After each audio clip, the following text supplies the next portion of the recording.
We're getting a glimpse at what life is truly like at Alligator Alcatraz, the controversial migrant detention center in the Everglades. A prisoner handbook sets the expectations about how detainees and guards should coexist at this facility. Fox 13's Evan Axelbank is live in the newsroom with a look, so break it down for us. Well, Linda, the handbook was included in a state response to a lawsuit filed over the legal procedures for detainees. Now, it makes it clear that detainees are required to have access to not only their attorneys, but to be given access to a legal library. But attorneys for detainees say there's a difference in what's required and what's actually happening.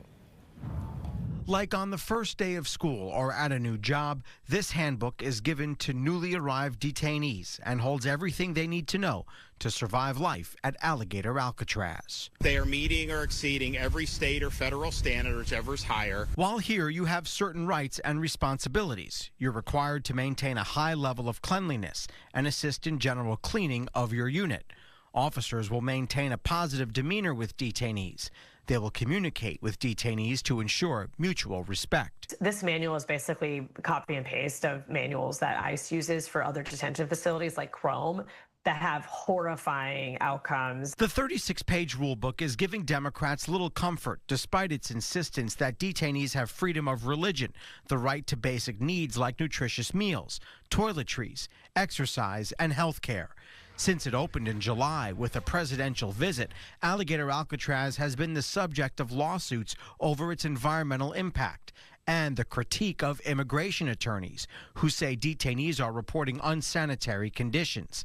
It's still not clear as to how many are being held there, though the rulebook calls for numbers to be issued and for color-coded uniforms to illustrate a detainee's criminal history. There's no transparency, so we don't know if they're being followed or not. Miami attorney Hector Diaz says he's represented 10 detainees and that they have reported, despite the handbook's insistence, that medical supplies have not been sufficient.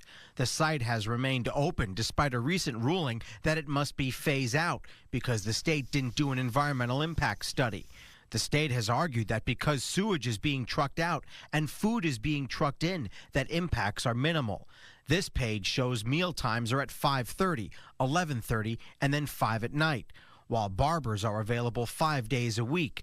There are also warnings about detainees protecting themselves from sexual assault and an outline of disciplinary steps that can be taken. Let's just hope it's just not all talk and that they follow through, because some of the things that are listed in that handbook could really help the persons that are being detained.